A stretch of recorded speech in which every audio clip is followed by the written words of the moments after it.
দুপুরে আজকে মজার একটা ভর্তা বানালাম, তাই আপনাদের সঙ্গে শেয়ার করছি।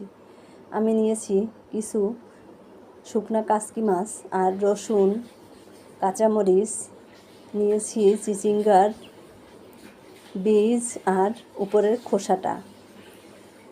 এখন আমি রসুন কাঁচামরিচটা একটু নেড়ে চেড়ে ভেজে পরে দিয়ে দেব চিচিঙ্গার বীজটা ও খোসাটা।